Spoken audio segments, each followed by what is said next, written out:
3, 2, 1, go. And welcome into PressBox Live. I'm Stan the Fan Charles of PressBox and PressBoxOnline.com. With me, as always, on these Monday soirees into the world of baseball, the old left-hander, Ross Grimsley. How are you, Ross? Doing good, Stan. How you doing? You look like you're tan and just off the golf course. That's true. I just walked in the door. I knew it. I knew No, I that. didn't. Yeah. We went out today, just walked in the door. I had to hustle back, but I made it. All right. Hey, I know you're excited, and I am, to talk to Ben Yeah. McDonald, and we're going to do that in just a second. I got to tell you that baseball betting is here. That's right. Bet with DraftKings, you get $150 in instant bonus bets along with other great incentives and promos when you sign up at PressBoxOnline.com/offers. Baseball futures bets, season specials, and player awards bets are always live in Maryland. Go to PressBoxOnline.com/offers now for your shot at winning big. And I mispronounced one thing. It's player award bets are already live in Maryland, not always live. Ben McDonald joins us. He's one of the voices in the Masson television booth and occasionally on the radio. Big Ben, how are you? Doing good. How you guys doing tonight? Good. Wonderful. Hey, Ben, Good. you kind of joined the Orioles picture right maybe at the tail end of the Duquette years and into the rebuild. Even a broadcaster, you got to be much more pumped to do broadcast Oriole games 2023 than in 20 and 21. No doubt. I mean, listen, look, I'm a fan too, and there were some difficult years. You talk about 18, 19, 20, 21. I mean, there were times we felt like going to the ballpark and taking our notes for the game, like we got no shot. Like we have no shot of winning the game. And like it's over before it starts, right? That's kind of how it felt sometimes. And to do my job, we got to have a lot of energy, right? But we feed off the fans and we feed off the players and how well they're playing. Last year was the most fun. I mean, I think this is my 13th year now calling games for the Orioles. Been more full-time the last 5 or 6 years, but this is probably the most exciting I can remember. It was last year. Like it was fun again. Like you go to the ballpark, the energy level was different. The fans started to come back a little bit. The boys were winning close games. You could start to see all these minor league kids you talked about in Rutschman and Henderson. You could start to see the prospects coming towards the top, and they were winning. And we had a bunch of surprises. Bautista, who I called the mountain, like he came out of nowhere. Like the year before, he was in like A-ball or something, and now he's throwing 100 miles an hour on a wipeout splitter in the big leagues, and CNL Perez was a huge surprise last year. So it was a fun year just to see them know that every time they stepped on the field, they were competitive last year. And so, yeah, it made my job a lot easier. Ben, last year, if you remember how the Detroit Tigers played in 2021, A.J. Hinch's first year there, they looked like they had turned the corner. Yeah. What's the key to this season not being like the Tigers 2022? Now, of course, some of it was Casey Mize and Tarek Skubal and all their pitchers going down, but there was also just a total collapse. That's not likely to happen to this Oriole team, is it? No, I think you touched on a very important part. A lot of people have to go back and realize what happened last year. Maybe the boys overachieved in some ways, but also the Orioles were one of the healthiest teams in baseball last year. Like the Orioles didn't spend much time on the IL. The key players stayed on the field. Austin Hayes played a full year, even though he was beat up a little bit. Anthony Santander played a full year, even though he worked through some injuries with what happens in a 162-game schedule. The pitchers were mostly healthy. And we know we lost our best in John Means, but some other guys got an opportunity to perform well. And so as a whole, the team stayed healthy. That was huge because there was not a lot of depth with the Orioles last year. If you lose a couple of key position players, it could have got sideways in a hurry. I think you nailed it. The key for the Orioles again this year is keeping their main dudes, their main arms, and their main position players on the field. That's going to play a big role. I mean, go back and look what happened to Tampa Bay last year. The Rays, I think they had 19 regulars on the IL at one time last year. Hard to compete. So I think that's going to be important this year. I think Brandon Hyde's got a wonderful pulse of this team.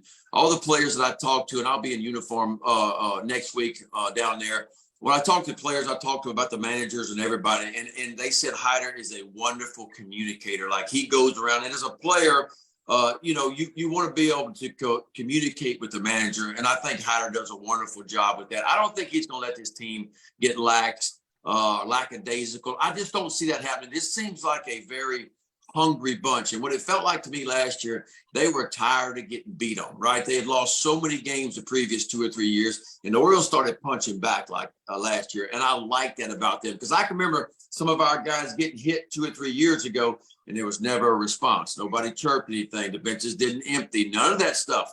Now our guys got hit a little bit last year. It's like, wait a minute, we're not going to take that. We don't have to take that anymore, and they're not taking it anymore. So a lot of that, I think, is Brandon Hyde and the culture that he's built. We're gonna play the game the right way. We're gonna be tough about what we're doing, and I think it's a no nonsense kind of attitude that the Orioles have right now. They really believe there's something special going on that they can win. And as you guys know, the mental side of the game is so important. You pointed out something really important before I give you over to Ross for a couple of questions.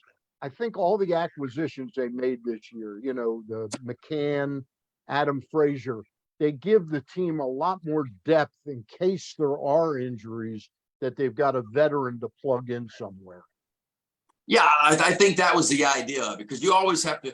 You hope you're one of the few teams that gets hurt, right? Or you don't get hurt. But that just doesn't happen in Major League Baseball. It seems like you lose 2 or 3 arms every year. These teams, yep. You watch them. Position players can't make 162 games. They blow out hamstrings or whatever. So you're right. I think, you go back and look. You add, of course, Givens and Frazier and McCann, and of course Cole Irvin, who I think is a really nice pickup. The Orioles needed a left-handed pitcher, especially a starting pitcher. So this does give them some backups in case somebody does go down for a couple of weeks. Ross, go ahead. You got a Ben, you touched on the fact you're going to be in camp. I know Scotty McGregor's there. Mike Devereaux is, I think he came in today. Bordick, you're coming in. When are you going to be there? And talk a little bit. I think it's so important that some of the veteran guys of the past are able to come in again and talk to some of these guys about how the game should be played. Tell us a little bit about your thoughts on that and what you're thinking of being a part of it. Yeah, it helps me in a couple ways. I'll be there from March the 2nd, I think, to March the 9th. I'm there for about a week. Going to do a couple radio games and a TV game while I'm there, spring training games, but also be in uniform every day too. But I enjoy being there. First of all, from a broadcasting standpoint, I get to go and introduce myself to Cole Irvin, first of all, the new players, James McCann, and get a little feel for what they like to do and who they are. And that way, when I get on TV, I can talk about them a little bit. I like to visit with all the other players coming back to see, okay, what'd you do this offseason? Like, what's different? What'd you really work on this offseason? What were your weaknesses and strengths last year? And what'd you try to attack in the offseason? So I got an idea if something's new, somebody's got a new pitch, somebody's got a different batting stance, they spread out a little bit more, the hands are higher or lower. Kind of gives me an idea of what I want to talk about. I don't press the issue with the guys. I'm there for them. I'm working out.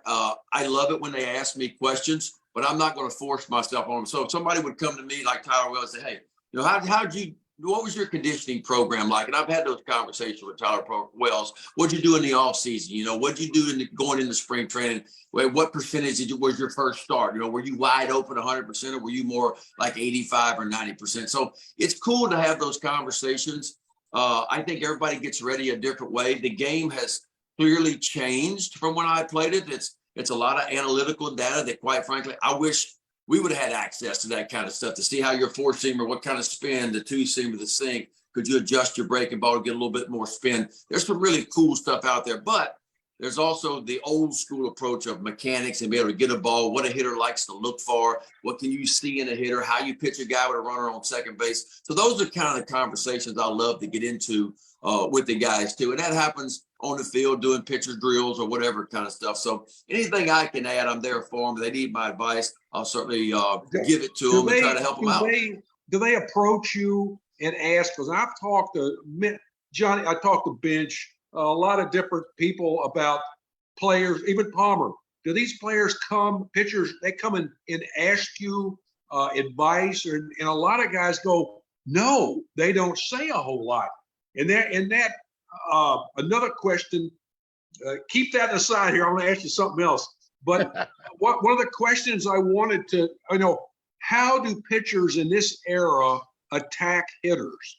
Because I know it's different because starters only pitch twice around the lineup mostly, but attacking hitters is a little bit different. But like I said, do pitchers come to you and ask for input, information, and how do the guys attack the hitters? Obviously, scouting reports. I would say situations, but there are no situations. They just attack the hitters, past experiences, strengths and weaknesses, the basic stuff. So elaborate on that a little bit. Yeah, I mean, certain pitchers have come to me and asked for advice during the season on the airplane rides, spring training. And I'm always, and I tell them all, look, I'm not going to force an issue. If you guys want to talk, I'm here for you. If you got a question about how we used to do things or maybe situation that you're in, hey, I'm always here to talk for you to give you some advice if you need that. But I've had plenty of guys come up and talk to me in private, like, hey, show me I heard you had a good breaking ball. Show me your breaking ball and how you held it and what you thought, and maybe certain situations of the game. What were you thinking? And again, times were a little bit different because we tried to get through the lineup at least 3 times, like I want to be pitching and we averaged into the 7th inning every time when we go pitch. And so that was the idea. It's different now because now it feels like, Ross, that we're in a phase, but what a lot of pitchers is we're out stuffing you. In other words, we're not pitching anymore. My stuff is better. It's going to be max effort. I'm not really worried about commanding the ball so much down and away, up and in. I'm worried about, here's my best stuff, catcher stepping up in the middle of the plate, and I'm going to throw to the middle of the plate. It's not going to end up there. It could end up over here, up here, over here. I got a really good curveball, not quite sure where it's going, but it's wipe out kind of stuff. And so it's almost pitch. Like, yeah, that's right. I mean, and certainly when you get to the bullpens now, it's different now. Like guys are throwing 100, it seems like, with wipe out stuff, and catchers aren't really on the corners of the plates. Like our catchers never set up in the corner. It was always outer third, inner third. You get an 0-2 count, we'll set up on the corner. Don't you miss over the plate. If you miss, we miss it off the plate over here. Not so much of that anymore because the stuff's a little bit different with the analytical data, and we know what we have now. And so it's different. It's the same in some ways, but it's different too. But there are some guys out there that really, what I call, go like old school, like Cole Irving. We'll see him. He pitches the contact. He gets early contact. And I say this all the time. It almost felt like about 5 years ago, 2 pop-ups and a ground ball became a bad inning for a pitcher. I don't know why, but it just felt like 5 pitches too. Right. You had to punch out 2 and you had to walk 2 and get a fly ball, Yeah. but you threw 18, 19 pitches. And for us, it was always, hey, if you want to swing at the first pitch and I can throw a little 2-seamer down the way and you ground out on the first pitch, wonderful. Now, there was a time that I needed a striker, and I got that runner out at third base, and there's less than 2 out. Now I need that big strikeout. I got to hump up to get a strikeout now in a close game. But before it was like, hey, I'll pop that one up. That's good. There's 2 pitches. Ground ball to Kyle over at short. That's 2 out. Another fly ball. Hell, that's 9 pitches. I'll take that every day of the week, Ben, I wanted to talk to you about 2 pitchers, and that's DL Hall and Tyler Wells. The ball club seems almost hell bent in what they say, that they want those guys to be starting pitchers. And I looked at their records in the minor leagues. DL Hall's never thrown more than 90 innings in a season. Tyler Wells is 27 years old, and I think he had 1 year where he threw 108 innings. I think the Bautista injury gives them the perfect excuse to move Wells back to the bullpen, where I think he has a chance to stay healthier and really be a dominant piggyback guy with Bautista. Your thoughts on that? And it also, I know I'm jumping in, it also gets a guy who I think has got a chance to be a good starting pitcher, Austin Voth, into the rotation. So your thoughts on that? Yeah. There we go. I got you again. Okay. Can you hear me? Yep. Can hear Got you. me? Okay, good. Yeah. Yeah, I don't disagree with you on that. Now I really like Tyler Wells in a starting role last year. Everybody forgets his first 18 starts last year. He pitched to a 3.2 ERA his first 18 starts. Good. And then all of a sudden, you know, the injuries and maybe the fact he didn't throw a lot of innings last year or didn't throw hardly any innings the year before because of Tommy John surgery kind of crept up on him a little bit. But I don't disagree. I felt like if it was going to be, you know, Gibson and Irving, and of course Bradish and Kramer and Grayson Rodriguez, who I think it's time, assuming Grayson doesn't get hurt. I mean, I call him the big dog. The big dog's got to go eat this year. I'm just telling you, it is Grayson Rodriguez's time to run. Yeah. Yeah. I think Tyler Wells does go in the bullpen for two reasons. One, he's a strike thrower. Two, he's had that experience a year before and really did well at the back end of the bullpen. And all of a sudden now, if you and I even think even when Bautista comes back, I mean, look, you talk about a shutdown bullpen now. You get Bautista going, you get CNL Perez going, And you Wells. get Tyler Wells back there going with those three big horses back there. And I'm telling you what, they can shut you down. And of course, Baker finished the year outstanding. When Dylan Tate comes back, man, he's going to be awesome. If he can be anything like he was last year, he'll be wonderful. And Michael Gibbons is in the mix now. And so this bullpen, if it stays healthy or they can get healthy, look, it could be a shutdown type bullpen, even better than it was last year. I know bullpens are volatile. Like it's weird how you can take the same bunch. They could be great one year and the same bunch is not quite as good the next year. I get that piece of it. But when you add Michael Gibbons back in the mix, and if Tyler Wells is there too, that prevents that bullpen from wanting to take a step backward. So I could see that. Now, your point's well made about not throwing. DL Hall's not throwing many innings in a year. Neither has Grayson Rodriguez. But also, I would tell you, Kyle Bradish hadn't thrown a ton of innings in a minor league career either. You know, Dean Kramer hasn't either. So that is a concern of mine. Like, I'm not worried about Cole Irving. I'm not worried about Kyle Gibson because they've done it at the big league level before. But everybody else doesn't have a ton of innings and doesn't have a full year at the big league level. So that is a concern. And I think that's why you see so much depth on potential starters for the Orioles this year, because it just feels like, for me, hopefully nobody gets hurt. But even if somebody does go down, it almost feels like they're going to need 8 or 9, maybe 10 starters just to get through the year this year because of potential innings limitations. Yeah, DL Hall for me is like a seductive woman that when you get up close, there's maybe she's got bad breath or something.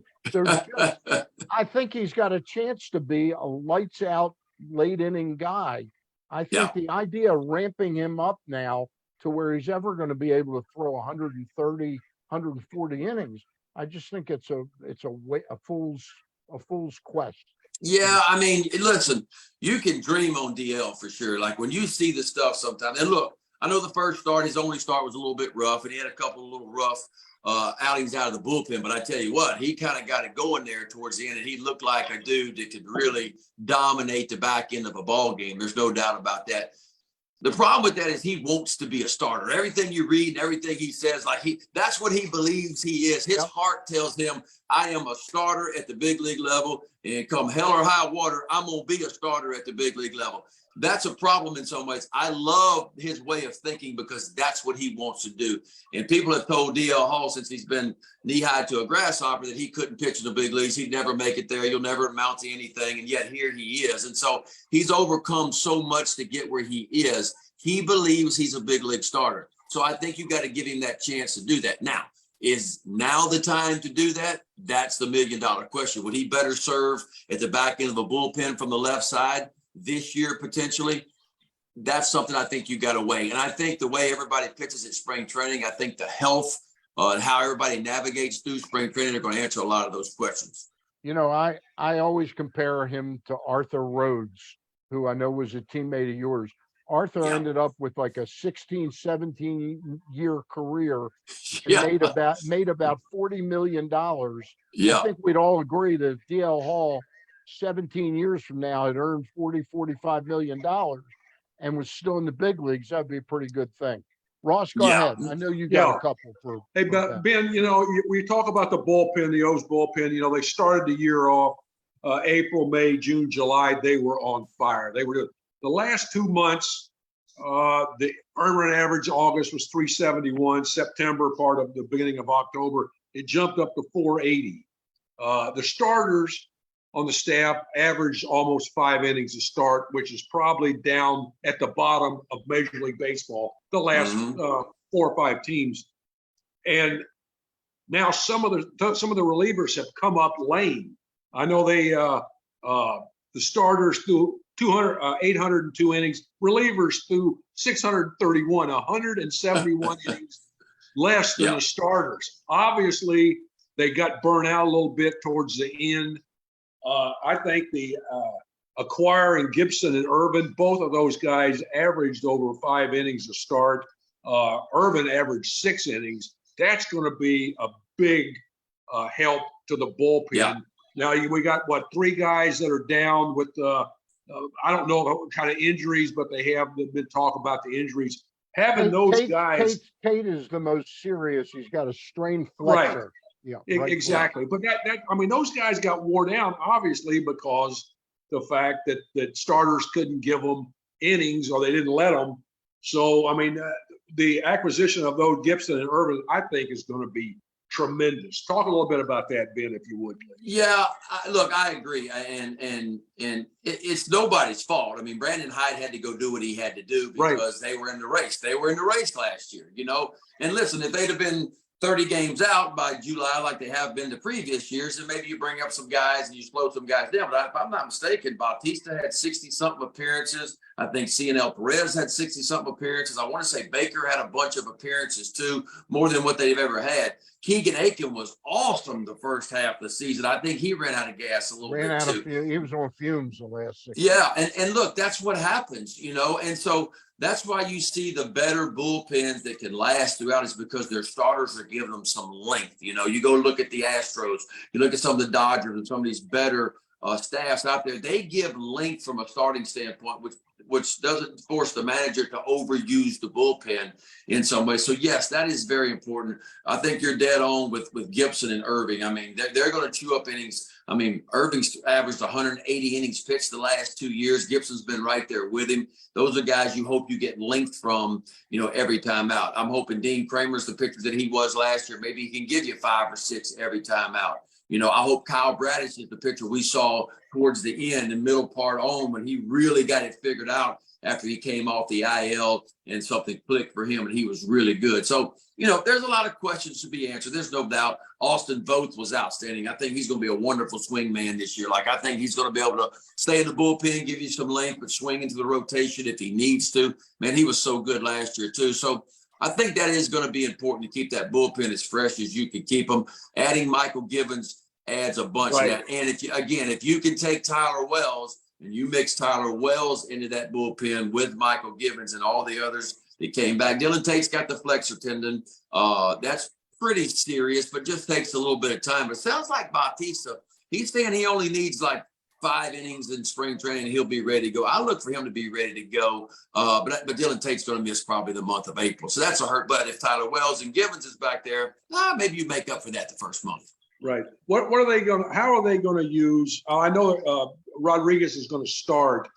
Do you think he's on for the year, a pitch limit of pitches, innings? Yeah. How are they going to do that? Do you have any insight on that or have heard anything? No, that's one of the questions I'm going to ask when I get down there. And I'll talk to Grayson and, of course, talk to Holte and Holmes, you know, and even Hyder to see what they're thinking about that. But if I had to guess, I mean, he was right around 100 innings last year.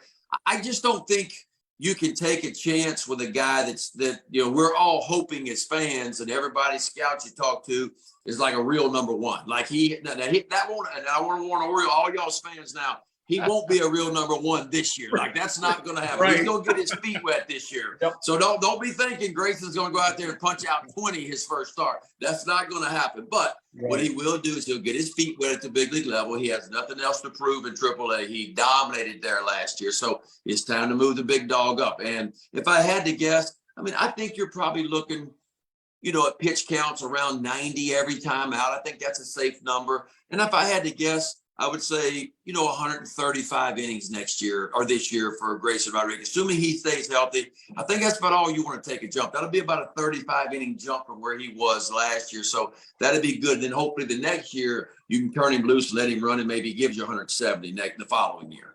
What was his injury?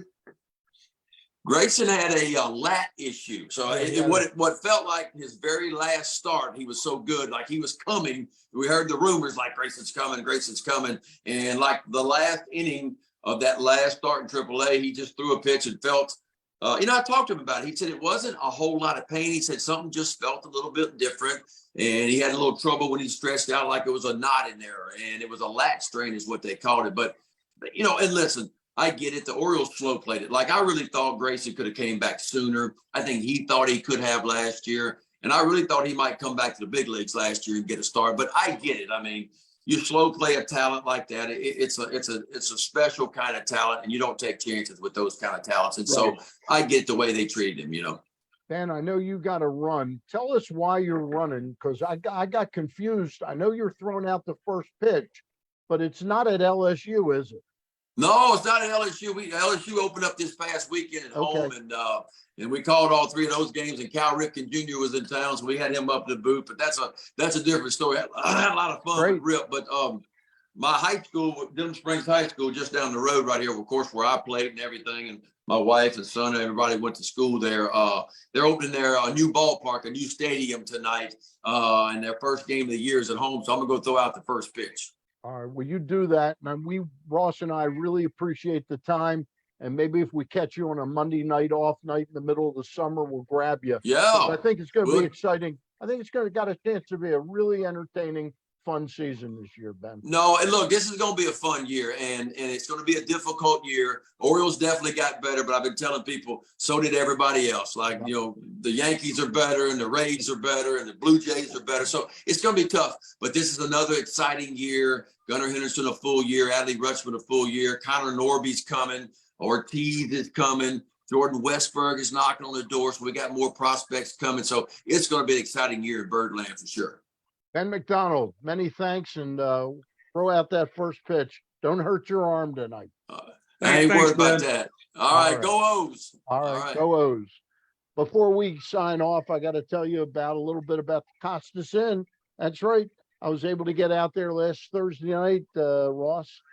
I ate at the bar with my partner, John Colson, and my brother, and we had a terrific meal out there at the Costas Inn.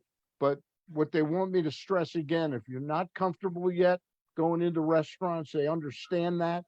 And they've got the curbside pickup that will fix what ails you. All you got to do is go onto their website, costasin.com. You can order online, pay online, and then pick it up. You don't even have to get out of your car. Just let them know you're there. Call them. They'll bring it out to your car, and everything is packed up immaculately.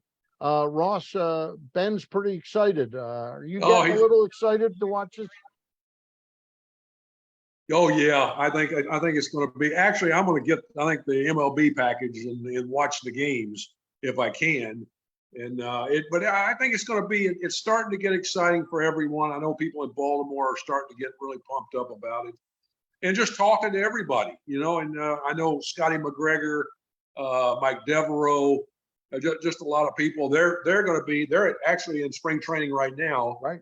And I was with them the other night. We were talking about it. I think it's fantastic that they're getting an opportunity to be around those players down there and pass on their information and things, and especially if they're asked by any of the players or pitchers. So that should be really good. So it's exciting for everybody.